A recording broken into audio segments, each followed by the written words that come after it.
But let's just run straight into this segment of the show, which is regarding the thumbnail. Salehe Bembury, sneaker designer, has put out his own shoes. Despite maybe many calls from many sneaker fans all over the place who probably wanted him to sign up with Nike or maybe some other brand and be the creative director there, or do some, do his own line over there or something with another maybe footwear brand, he has instead decided to pursue trying to make his own shoes and kind of trying to create his own legacy that way, which I really admire, and it's something that I'm always going to encourage, and it's something that I'm always going to big up, because being an avid sneakerhead myself, one thing that I've always kind of said is really unfortunate is that there isn't really a lot of like new sneakers coming out nowadays, especially from the big sportswear brands like Nike, whatever. Nike specifically, they're not really in the game. They're not really in the game of. They're not really in it for innovation's sake. They're just in it for selling as many shoes as possible, relying a lot on the archive, relying a lot on older models, and not really innovating or changing things for the better, which is why people like ourselves and others have been so infatuated with people like Ye and what he did when he was at his pomp with Yeezy over at Adidas, because like him or lump him, at least he was presenting us with new silhouettes, new shapes, new form factors, new things just to think about when it comes to footwear. And I feel like we don't really get that nowadays. Nowadays, a lot of people are just doing colorways.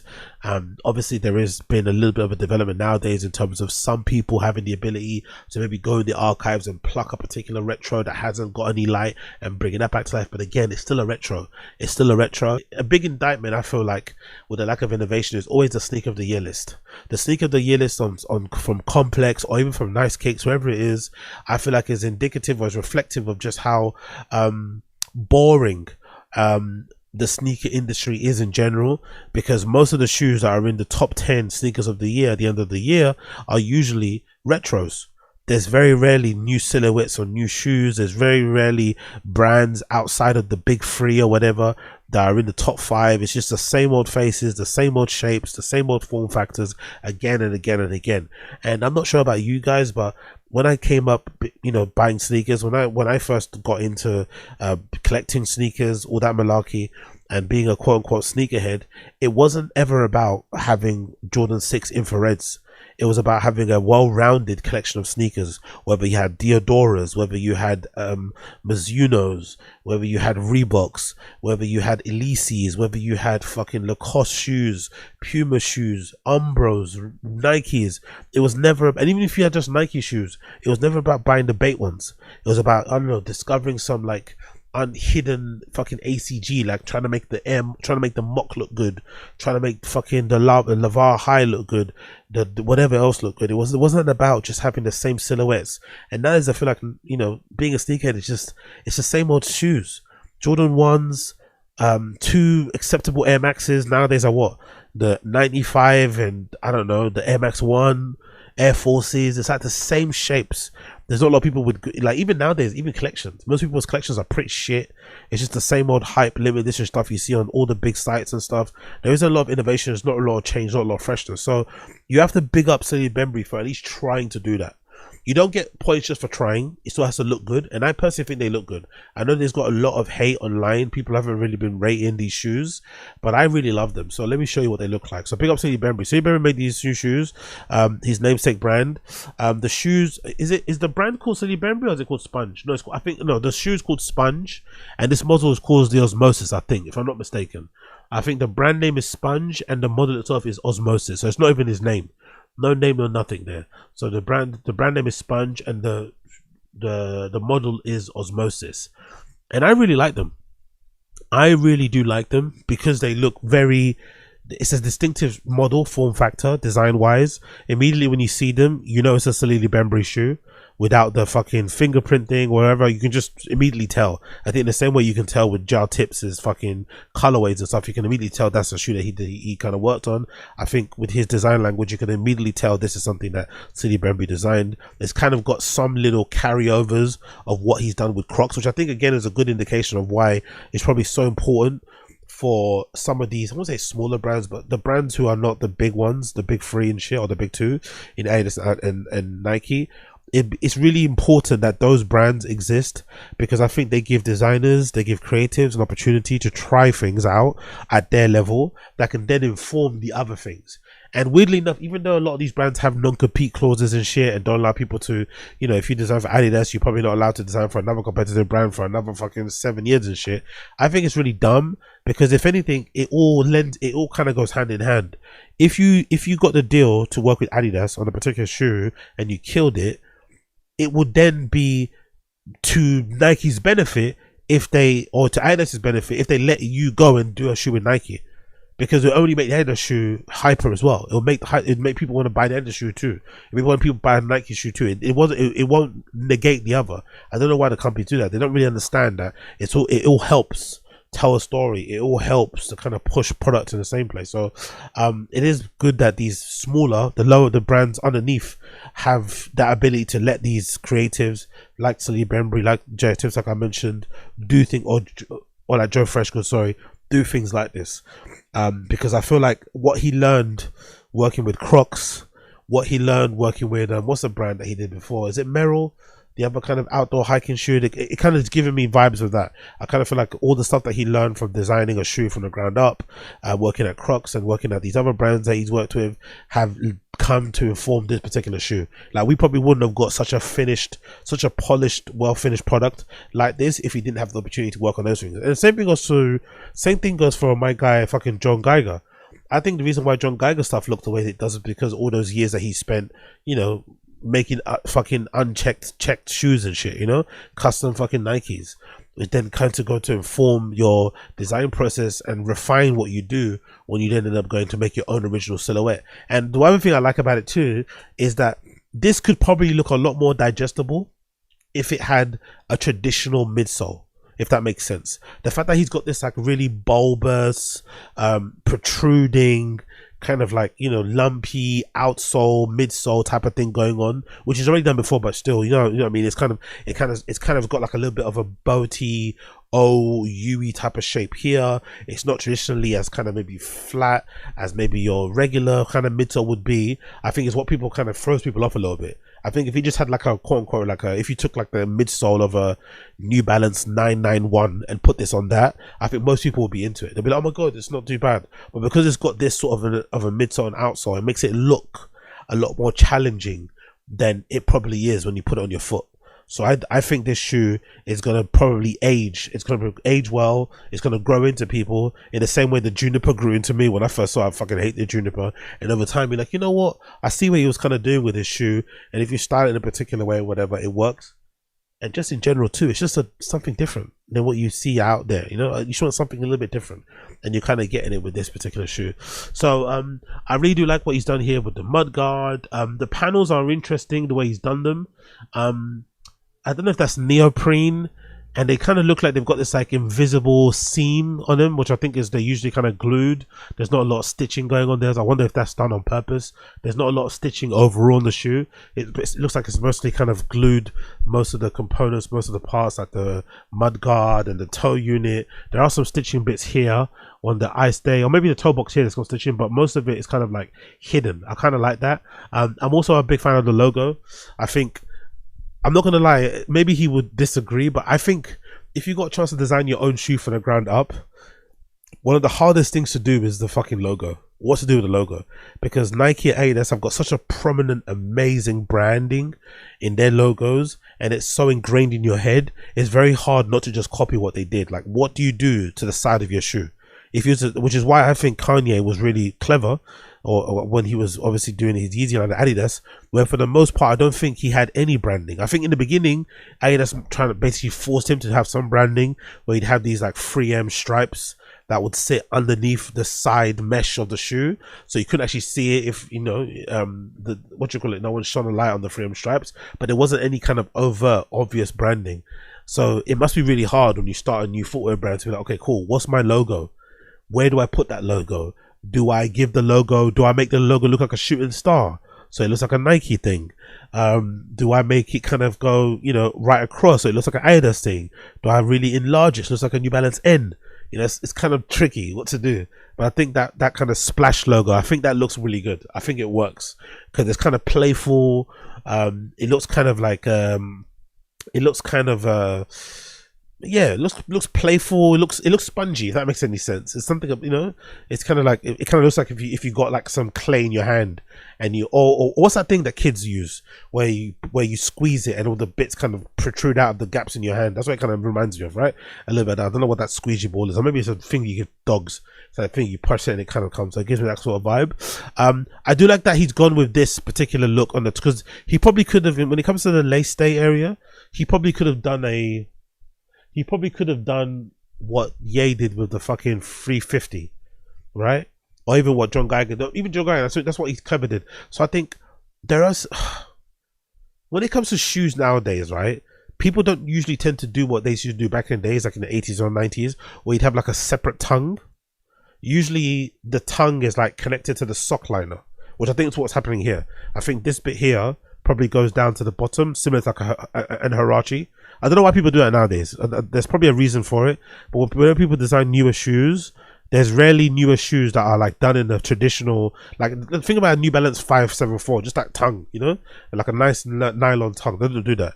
So I think when you do that though, it then immediately makes your shoe, I don't know, it gives your shoe like an unnecessary athletic performance look that it doesn't need to have, because I think these are more lifestyle comfort sort of things. But immediately when you have that kind of non kind of like detachable or movable tongue thing, it kind of makes your shoe look way more performance, if that makes any sense. So I think the trick to like not make it look like that but still keeping it like, you know, how you want it with the sock liner thing, is to then insert this an obvious laced kind of construct, I don't know what that's called, like a lace day, I guess, right? An obvious lace day bit. That's how you think you're able to kind of blend the both things, so that you have this performance look, you have this really sleek kind of like silhouette and shape to when you're looking at it from the side, but then you also have this bit here where the laces kind of go in, where it kind of gives the shoe a more of a sneakery feel, if that makes any sense. So I think that's a really good little thing he did there.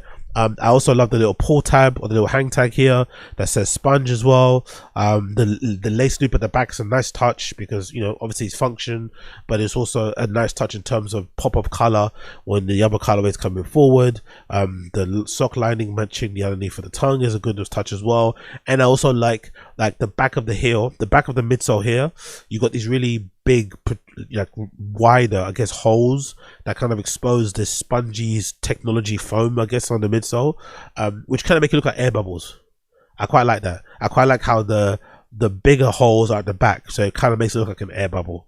Like it's got some one big air bubble unit there. I quite like that bit. That's quite a nice little touch. You go from having all the holes covered here at the front, having some of the holes exposed in the middle, and then they get bigger towards the back. I think that's a really fucking clever touch. So I like that personally. Let's look at some of the different colorways. You see the instep here as well, clean on the inside, no logo branding at all. And yeah, I like them, man. I really do like them. And I also have to give him credit, because I think when it comes to creating newer silhouettes, I think Salehe Bembury does a really good job. Maybe it's his design background, maybe it's because he actually was a sneakerhead. I feel like he takes a lot of care in how a shoe looks from the top down, because that's the angle that a lot of us used to take our pictures of our shoes when we used to upload them on like where are you wearing threads on forums. I feel like he takes a lot of time in trying to design a shoe that looks good from the top down, which is something that you don't really get a lot nowadays. A lot of the shoes nowadays, you put them on and then they only look good from the side, or they look good when you cover the most of the shoe with a jean or with a pant and shit. But I think he does a really good job to make it look good from the top down. As you can see here, you got these really nice big holes at the front here, which will kind of expose some of the mesh. And you can imagine this in different colorways, how that's going to pop through as well. You got the laces there, and you can still see the logo from the side. So I think it looks fucking brilliant. And it looks brilliant also covered. So for instance, imagine if you was going to wear them with a big pant, you just see that'd be a nice thing for people to see. If you're wearing maybe a slightly less big baggy, you'd see that laces. If you had your shorts on and shit, and that's what you'd see looking down. And I think they look great. It's not overly, you know, there's not super loads of stuff kind of bursting to at the sides, but it still has a nice little sleek silhouette to it. I quite like it. So it's chunky but still slim and sleek. I don't mind that at all. The outsole too is pretty cool. Yeah, I like the outsole. The outsole kind of looks like you step in molten lava. I really do like those as well. And here's another colorway. More of a, what's that, lavender green type of colorway. Oh, I like how they swapped out the sponge color, so it's a neon green. That's quite a nice sort of touch there. Again, similar to like an air bubble look there. Oh, that's actually, you know what, this actually might be my favorite one. One of my favorite ones. I quite like that. I think that would look amazing once you wore that. Once you wear that in, that lavender, that sort of color that would wear in. Oh, look at the tongue too. I didn't see that. Look at that little detail on the tongue. The little mesh bit here at the top. That's quite a cool little nod there. I wonder what that's about. There's like a little section here of the tongue where there's like a neoprene bit of the tongue, which I'm assuming connects to the sock liner, or maybe it connects down there like a TL, like MX90 or an MX TL that I have. Usually the sock liner goes towards, so it's like a tongue, but it goes down and it kind of cuts through the instep of your foot, but it doesn't go towards the back of the heel. But then there's a little bit there that's mesh, and a little bit there that's that kind of neoprene type material. I wonder why that's done that way. But that colorway is gorgeous. That will wear in really nice, that kind of pink green one. This purple green one I'm looking at here. Oh, look at, I didn't notice that as well. I love that detail on the back of the heel tab. The back of the heel pull tab, there's like the Sponge logo there. And it's if I'm not mistaken, it's kind of it's not printed on also, which means it's not going to crack and break. That's incredible. That's a really nice touch there. I really like that. And there's some vents or some ventilation here at the back, right? These little holes in the back. And there's the sponge tech material or sponge tech stuff that he's pushing, which is also pretty cool. There's the outsole. There's also a green pair. It's maybe my least favorite pair, that one there. This kind of greeny pair. Oh, the blues. Yes, this is another one. This blue is gorgeous. Wow. Mostly different types of blues, right? Or maybe the same type of blues, but different on different material applications. They come up different. But you got the blue here in the front, or the mudguard. You got more here on the toe box, different type of material, different types of neoprene. I think something there. And then you've got the mesh as well. It's blue, ultramarine or whatever. Same goes for the midsole, and then the sponge technology stuff is orange. That's a really fucking nice touch there. I love that. Those are really fucking cool. Oh, look how good they look from the top down. These have so much good top down fucking function towards them. I fucking love those. They look great. So big up him for that. And then here's a box, and that's it. Pretty cool. I quite like them, man. Honestly, I think unnecessary hate, and they're only $150. Wow, only $150. That is fucking great. Big up Salehe Bembury. Be a sponge. Be a fucking sponge. Big up blood clot Salehe Bembury. This blurb says, Salehe Bembury knows no bounds. A prolific footwear designer has collaborated with countless brands, bring his distinctive design language to a mix of iconic and novel silhouettes. While he continues to bring fresh energy to industry titans, Bembury is taking a bold new step next week with the introduction of his own footwear brand, Sponge. Following various teasers throughout the summer, Sponge Osmosis has been finally revealed. The sneaker serves as Sponge's first original silhouette and balances performance and lifestyle elements with a unique runner's shape. One element that sets it apart from other shoes is the proprietary squish technology. This foam serves as a cushioning system and is encased with an engineered stability cage. All four colorways, the Mung, Slaw, Yukon and Malawi, feature dynamic color compositions and sponge. These feels like some Dr. Umar, isn't it? These feel like some Dr. Umar-esque fucking names for the trainer. I'm not gonna lie. These sound like fucking Dr. Umar. These sound like what's it? FDM Academy fucking classroom names, isn't it? Mung, Slaw, Yukon and Malawi. Some Dr. Umar Johnson level names here. Big up Salehe though. Sponge will officially launch next week with the winners of the Osmosis sneaker raffles are selected. $150. They'll be available on the street market. Blah blah blah blah blah. So yeah, fucking phenomenal. I like them, man. I like them. Me personally, I like them. I would actually love to grab a pair and actually go for a run in them or work out, see what they feel like working out. That'd be interesting to see what the vibe is. Or maybe someone will do that. Maybe someone will wear test them for a year working out or something and see how they kind of look. But I like them. I think they look really cool. I can't wait to see what he does going forward with the brand Sponge, and I give him a lot of credit for actually trying to do his own shoe and not just fucking, you know, working with Nike, working with an established brand and just doing fucking retros for the rest of his life.